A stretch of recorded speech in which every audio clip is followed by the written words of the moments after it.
hope nice breaks were had by all. I certainly needed that nap. Anyone need anything or have any random questions before we get started?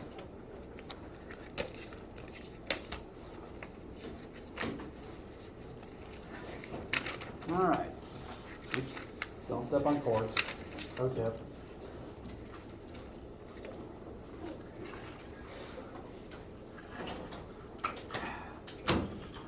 So, some brief calendar reminders. Today is Wednesday, October 15th. We have normal lecture today and Friday, but no lab for the rest of this week. Please enjoy your afternoons. Next week will be a normal class week, all lectures as normal and lab as normal. But the week after that will be the week of the first test. And again, that will take place during lab time. There's no lab, just come to lab and you will take the test then. Excuse me. And what that means for right now is I am beginning to compile the list of topics that you will need to study for the test. And by Monday, the 18th,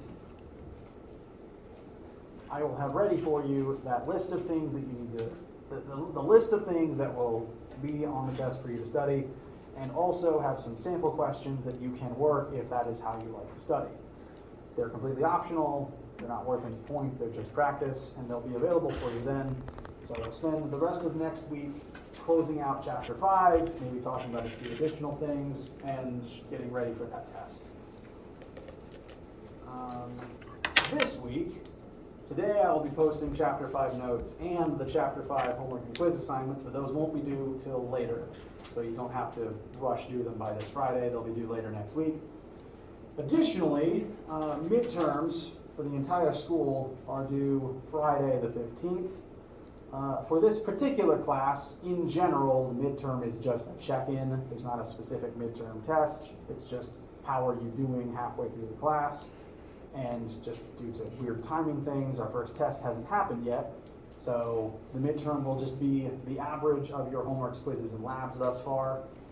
And then if you would like to know after that, you can contact me and I'll tell you what the new grade will be after your test is published, after the first test in a couple of weeks. So midterms will go out Friday. It's just a check-in of the grades so far. Questions about any of that information? All right. Today, we're going to continue with chapter 5, looking at various types of energy and how they transfer from one to the other. Last week, we began chapter 5 looking at work, specifically how it ties into force. Whenever you exert force, you use energy. That energy is equal to the work you perform, which is the force you exerted times the distance that you moved an object successfully due to that force.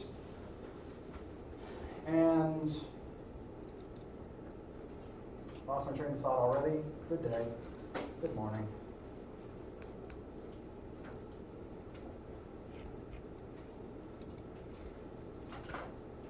And now we're going to look at specific forms of energy, kind of go over the main types of energy that we're going to focus on and how they're all related.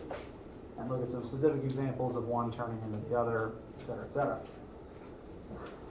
And we've defined energy briefly. We can't see energy directly. We can only observe what the energy does or what an object that has energy is doing with it. But despite how mysterious energy is, we still have identified several different types and forms of energy and put those forms into specific categories. Asking some of my earlier classes, this left column here are some common forms of energy, two of which will be very important. The first thing that got listed a couple of times is thermal energy. It's worth pointing out that at least in physics, I think other disciplines might do this differently. Within physics, the term heat officially refers to the transfer of thermal energy, not the thermal energy itself, which is a weird distinction because Everyone else in every other part of the English language refers to the thermal energy as the heat directly, so I'm not sure why we do that. Anyway, I'm mostly going to refer to it just directly as thermal energy whenever it comes up. It's a very common energy form. When you have it, you're warm. When you don't have it, you're cold. Another common type is kinetic energy, which is the energy of movement. If you've ever seen anything moving, it had kinetic energy by definition. And technically, if you look at the subatomic nature of thermal energy, when something has thermal energy, its atoms are moving more quickly than if it didn't have that thermal energy. So on some academic level, you could consider thermal energy a weird subatomic form of kinetic energy. It's just one that we can't really use for anything other than being warm. Another common type that comes up is chemical, which I don't blame on my students, given most of you are probably some combination of biochem. And it's important to note chemical because we as living organisms full of cells and carbon need it to stay alive. Chemical, and do please correct me if my terms are out of date. Chemical, we eat food, we absorb energy, or rather the energy we take in from the food gets broken down and stored into other tertiary particles like ATP. Is that right? And then the energy stored within the ATP molecule or compound, I don't know what I think it's more complicated than a molecule. I'll leave that one alone. The energy stored in the ATP is a form of chemical energy that will get released later to do things. And because it's a stored form of energy, this means that it is also a type of potential energy. I've tried to list the left column as specific forms and the right column as broader classifications. There's lots of different energy types that can be considered some form of potential energy. Potential energy simply means that it is stored to be used later. It is not currently in a state of motion or being used. Chemical energy is a great example. You eat, the ATP holds the energy until the ATP is broken down and your muscles or whatever part of you uses it for some task. Another similar example is like a physical electrical battery. There's energy in it. It gets used later when you put the battery into something and plug it in. Put the battery in something and turn it on. I already need more water. Stay hydrated.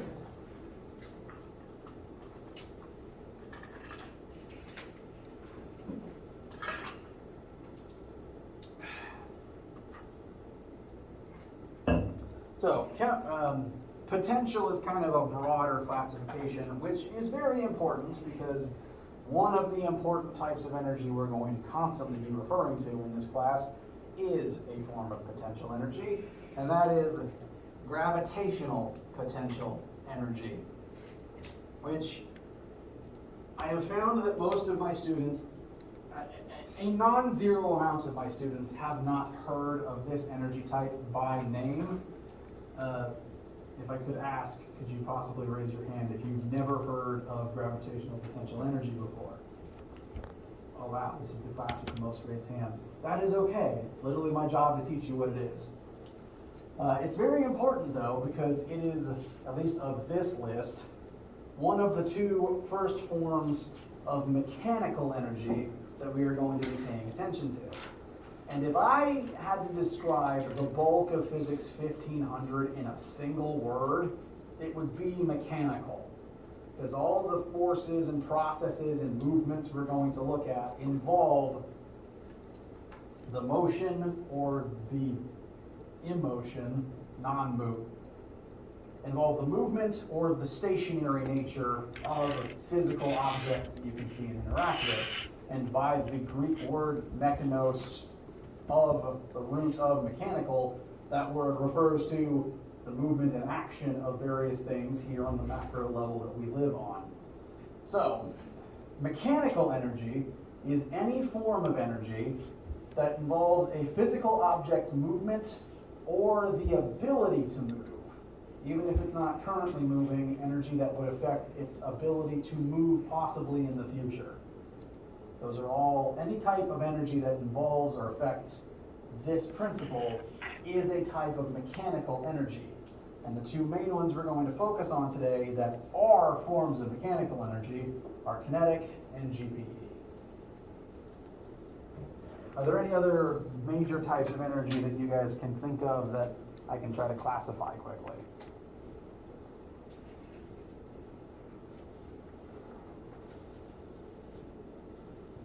Like solar?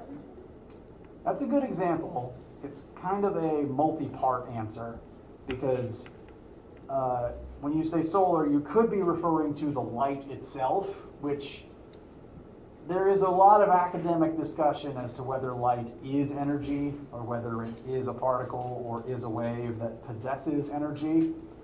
But we know for absolute certain that when light hits something, that thing that it hit absorbs the energy from the light. It definitely carries energy with it, even if it's not itself energy.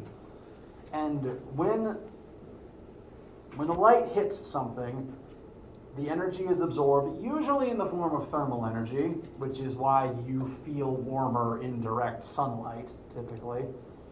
But specifically as it relates to solar panels, when light hits physical objects, the light tends to knock electrons loose. We don't really feel that because we don't have a mechanism for feeling that. Your skin doesn't really have like an electron detection system. But it does happen, and solar panels are designed to capitalize on those electrons that are knocked loose, providing a big surface area that is very conductible, that funnels all of the knocked loose electrons into a current and then sends it away to some storage system or to be used somewhere. So I'd say the two parts of solar power are the energy that the light carries and then the electrical power generated via the photoelectric effect. And technically, because electricity is moving electrons, and electrons are made of matter, I guess you could also consider electricity a different form of kinetic energy, just less mechanical and more, this is not a scientific way of saying it at all, less mechanical and more zappy. That was a terrible description, I apologize. Good example, good question. Okay. So, this whole class we're going to focus on mechanical energy and various mechanical processes. And the first, most easily recognizable form of mechanical energy is kinetic energy. Anytime you have seen an object move, it had kinetic energy that was allowing it to move. Whenever you do work to move an object, the work you do is imparting kinetic energy into the object in motion. Say, for instance, you swing a baseball bat and do 100 joules of work. Actually, no, rewind. Let's say you just throw a baseball. We'll eliminate the bat for simplicity's sake.